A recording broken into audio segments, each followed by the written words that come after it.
Bom dia ao senhor. Bom dia, Fabiola, Thales. Um prazer estar conversando com vocês.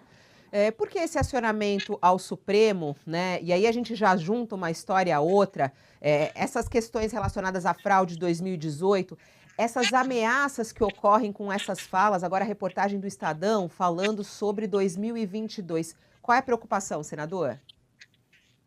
Nós temos um presidente da República que usa a mentira como um método político de Bolsonaro. Ele mente diariamente e ele ataca as instituições. A gente não pode ficar tolerando isso sem nenhum tipo de reação, sob pena de, quando acontecer o golpe, que é o que ele projeta, você ter dificuldade de proteger a nossa democracia. Como qualquer pessoa, ele está obrigado a provar aquilo que ele alega. Ele está acusando a justiça eleitoral, a justiça como um todo, ele está acusando todo o sistema democrático brasileiro de fraude. E até o momento ele não teve capacidade de mostrar a mínima prova. Só mais mentira, só mais bobagem. É preciso mudar essa página. A gente tem que forçar com as instituições que o presidente da República se porte como um homem adulto. Ele se recusa a fazer isso. O senhor relacionou 13 falas dele, é isso? Qual foi o material que o senhor enviou exatamente ao Supremo falando sobre... E é só sobre as eleições de 2018 que o senhor enviou ou tem também essas falas relacionadas a 2022?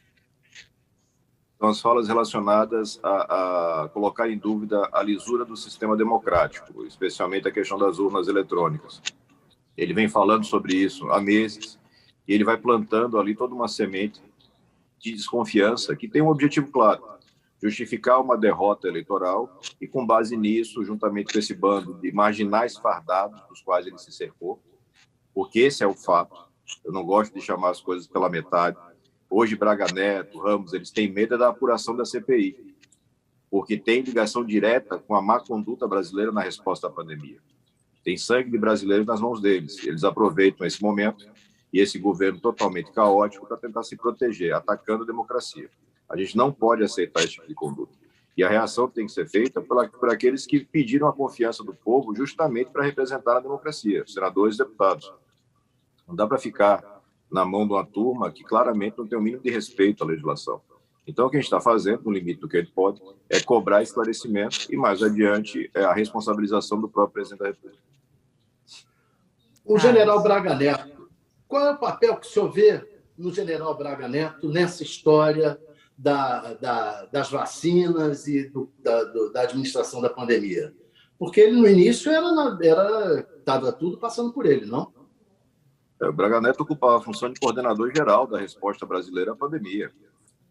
Entrou com aquele status de general especialista em alguma coisa que a gente nunca soube o que era de verdade, nunca vai saber, pelo jeito. E nessa condição ele participou de reuniões, participou das decisões, e é muito claro que a resposta que o Brasil deu à pandemia foi a pior possível. Então eu apresentei o pedido de convocação do general Braga Neto lá atrás, há 2 meses, mais ou menos. Ainda não tive condições de ter isso votado, o pessoal continua tendo um medo muito grande de atuar junto aos militares, especialmente por conta da função hoje de ministro da Defesa, mas numa democracia está todo mundo debaixo da mesma lei. Você não pode ter alguém que vai se esconder atrás da farda para tentar sair de uma responsabilização que é necessária. O Brasil precisa entender com toda clareza o que aconteceu no combate à pandemia, quais foram os nossos erros, para que eles não se repitam. E aqueles que erraram precisam ser responsabilizados. O senhor acha que esses ataques que ele está fazendo à democracia nos bastidores têm a ver com a possibilidade de implicação dele na CPI, de ser responsabilizado por essas mortes da pandemia? Eu não tenho a menor dúvida. O Jair Bolsonaro fez 2 movimentos que atuam no favor dessa tese golpista. Ele aumentou o salário dessa turma, então um cara como o Braga Neto hoje tem no contra-cheque mais de R$60 mil por mês, por conta da mudança que Bolsonaro fez, tirando o teto para essas figuras. E, ao mesmo tempo, eles foram envolvidos em toda a gestão da saúde na resposta à pandemia. Então, os 2 fatores se cruzam e criam uma espécie de barreira de defesa. Amarra essa turma no próprio Bolsonaro, no destino do Bolsonaro. Mas a gente tem que trabalhar com clareza, objetividade, identificar a verdade dos fatos e separar. As Forças Armadas são dignas de todo respeito. A imensa maioria dos militares brasileiros é bem formada, trabalha com dedicação em defesa do país. Mas existe, sim, uma minoria que migrou para a atividade civil e que está envolvida diretamente no caos que a gente vive. Senador, o senhor acredita que a gente corre o risco de um golpe? O senhor vê o golpe acontecendo? Acha possível isso acontecer? Infelizmente é possível, sim. Você tem hoje algumas situações que são claras. A primeira delas é que nós temos um presidente da República que foi democraticamente eleito e que ataca a democracia desde o primeiro dia de governo. Ele tenta usar essa estratégia para mascarar sua incompetência. Que esse é o grande problema de Bolsonaro, é profundamente incompetente.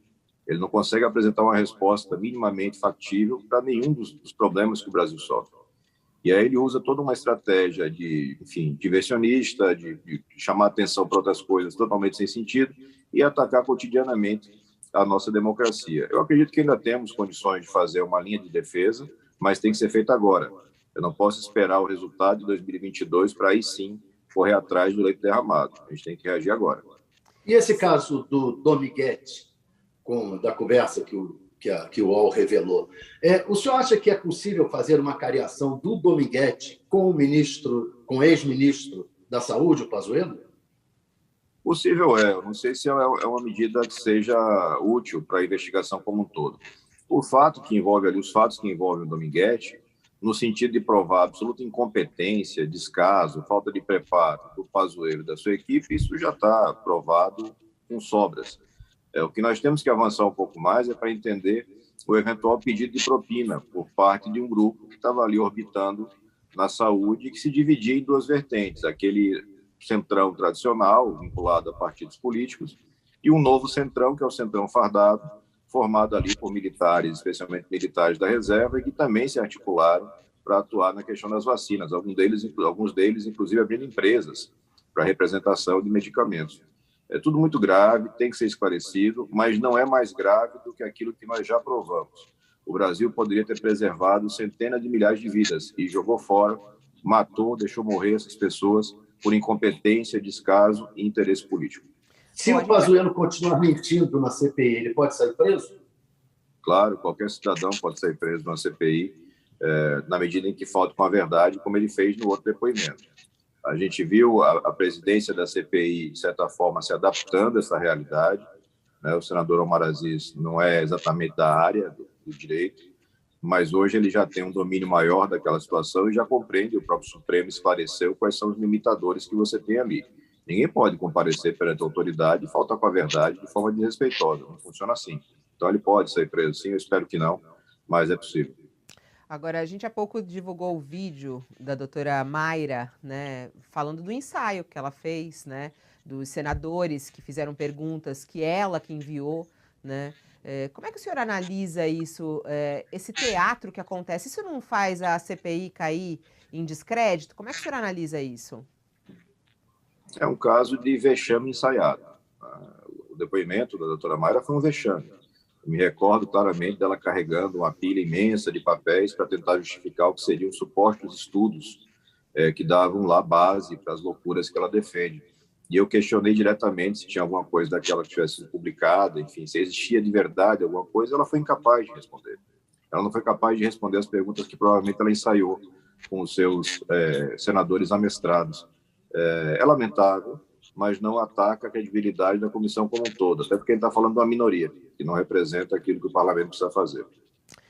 E outra questão também, senador Alessandro Vieira, a gente está acompanhando essas últimas movimentações do governo em relação ao Centrão, em relação à mini reforma ministerial, a pequena, como o presidente Bolsonaro falou, que vai ser anunciado na segunda-feira, e também, de certa maneira, uma pressão no Senado pela aprovação de áreas. Como é que o senhor vê esse movimento político de Bolsonaro em relação ao Centrão, que segue ou não apoiando o presidente Bolsonaro? Como é que o senhor vê essa movimentação política?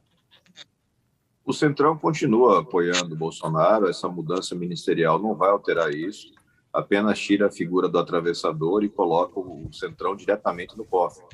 Mas isso não altera nada, é um movimento que outros presidentes em estado de agonia já fizeram e não foi bem sucedido. Esse é um grupo político que tem uma prática, ele vai predar, ele vai ali sugar o máximo que pode e já vai botar um pé em outra canoa pensando na próxima eleição. Já foi assim em outros governos, deve se repetir nesse. É um movimento desesperado e acho que de baixa eficácia. A CPI ganha ou perde com a saída do Ciro Nogueira e a entrada do Reisel como substituto dele? Eu acredito que muda muito pouco, né? O senador Ciro Nogueira, pelo menos, tem a vantagem de ter vergonha de ficar repetindo fake news ao microfone, né? Mas não acho que isso vai mudar grande coisa no desempenho da CPI como um todo. O governo não tem defesa. O governo vem delegando a sua defesa à ideia de criminosos, como é o caso do grupo vinculado à Precisa, a malucos, como essa figura da PM Dominguete, enfim. É um governo totalmente perdido, e isso se reflete na atuação da sua base no Senado. Acho que a CPI vai continuar o seu trabalho, a gente tem muita coisa séria para fazer, e essas mudanças não alteram o nosso objetivo. Como é que o senhor deve... a sabatina, tem a expectativa em relação à sabatina, né?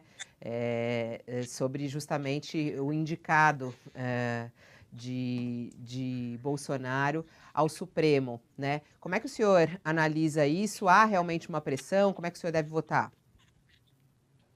Existe uma pressão, desculpa, eu não falei o nome. Existe uma resistência grande ao nome do André Mendonça. Ele esteve comigo no meu gabinete e eu sou sempre muito objetivo nas coisas. O André Mendonça, advogado da União, tem uma vida e um currículo compatível com o cargo de ministro supremo. O André Mendonça, ministro de Bolsonaro, não, porque mostrou uma subserviência, um aspecto de submissão que é incompatível com a toga. Isso vai ser objeto de análise na própria sabatina. É preciso também avaliar quais são as alternativas postas na mesa. Os nomes ventilados até o momento são figuras profundamente desqualificadas.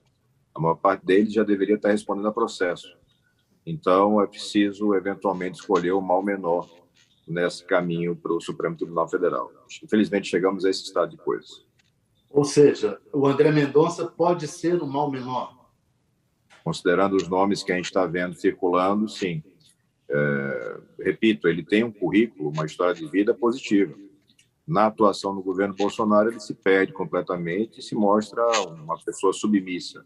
Essa é a grande pergunta para se fazer na sabatina. Se ele vai conseguir resgatar a autonomia e, ao vestir a toga, vai conseguir ter independência, ou se ele vai continuar sendo apenas um servo à disposição de Bolsonaro.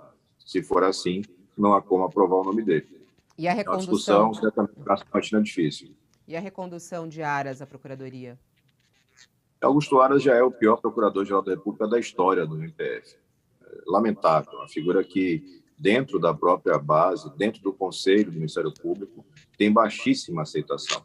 Baixíssima aceitação. É omisso, é político, não atua com respeito à qualificação que o cargo exige. Esse eu já posso antecipar o voto contrário, como já fiz na primeira indicação, em que agora comprovadamente preciso repetir. Espero profundamente que seja rejeitado.